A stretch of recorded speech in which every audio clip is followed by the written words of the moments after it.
പരിശുദ്ധമായ മദീനയുണ്ടല്ലോ, ലോകത്തൊരുപാട് അനുരാഗത്തിന്റെ അത്ഭുതങ്ങൾ അയവറക്കി കൊണ്ട് കിടക്കുന്ന മാലോകരുടെ മുഴുവനും മനതലങ്ങളിൽ അനുരാഗത്തിന്റെ 1000 മലമാലകളെ സൃഷ്ടിച്ചുകൊണ്ട് ഓരോ നിമിഷവും അത്ഭുതങ്ങൾ തീർത്തുകൊണ്ടിരിക്കുന്ന മദീനയുണ്ടല്ലോ, കോടാന ആളുകളുടെ അനുരാഗത്തിന്റെ അശ്രുക്കൾ കൊണ്ട് പുണ്യമായ മദീനയുണ്ടല്ലോ, പ്രപഞ്ചത്തിന്റെ അധികാരിയായ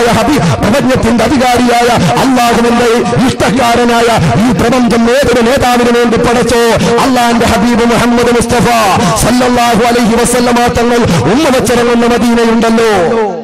ആ മദീന, ആ പുണ്യമായ മദീനയിൽ പ്രവാചകന്റെ കാലത്ത് പ്രവാചകനോടൊപ്പം ഇരിക്കുന്ന സഹാബികൾ, പ്രവാചകനോടൊപ്പം വിജ്ഞാനം പഠിക്കാൻ, പ്രവാചകനോടൊപ്പം ദീനീ കാര്യങ്ങൾ ചർച്ച ചെയ്യാൻ മസ്ജിദുൻ നബവി എന്ന് പറയുന്ന പരിശുദ്ധമായ പള്ളിയുടെ ഓരത്തൊരു തിണ്ണയുണ്ടായിരുന്നു, ഒരു സുഫയുണ്ടായിരുന്നു.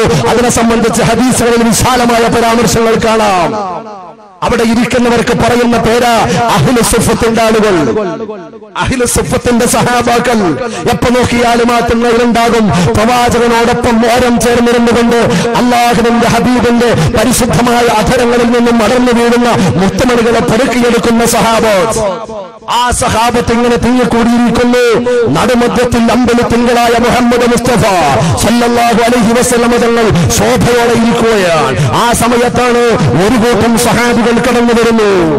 ഒരു കൂട്ടം സഹാബികൾ പ്രവാചകനും തിങ്ങിക്കൂടിയിരിക്കുന്ന ഒരാൾക്ക് പോലും ഇരിക്കാൻ സ്ഥലമില്ലാത്ത ആ നിലക്ക് സമ്പൂർണമായി അടുത്തടുത്തിരുന്നുകൊണ്ട് പ്രവാചകനോടൊപ്പം വിജ്ഞാനം പങ്കിട്ടുകൊണ്ടിരിക്കുന്ന സഹാബികൾ. എന്റെ പ്രിയപ്പെട്ടവരെ, ആ സമയത്ത് നോക്കുമ്പോ ഒരു കൂട്ടം സഹാബികൾ കടന്നു വരികയാണ്.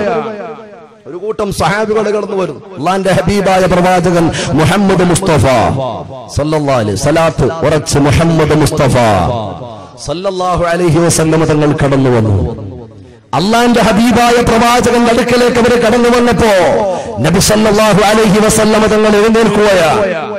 നബി തങ്ങൾ എഴുന്നേറ്റുകൊണ്ട് തന്നോടൊപ്പം ഉണ്ടായിരുന്ന സഹാബികളോട്, അള്ളാന്റെ ഹബീബിനോടൊപ്പം ഓരം ചേർന്നിരുന്ന സഹാബികളോട് അള്ളാന്റെ ഹബീബായ പ്രവാചകൻ പറയുകയാ, ഓ സഹാബികളെ, ആ വരുന്ന ആളുകളുടെ എണ്ണം നോക്കിയിട്ട് അത്രയും എണ്ണം ആളുകൾ ഈ കൂട്ടത്തിൽ നിന്നും തിണ്ണയിൽ നിന്നും എഴുന്നേറ്റ് കൊടുത്ത് ആ വരുന്നവർക്ക് ഇരിക്കാനുള്ള സൗകര്യം നിങ്ങൾ ചെയ്യണേ.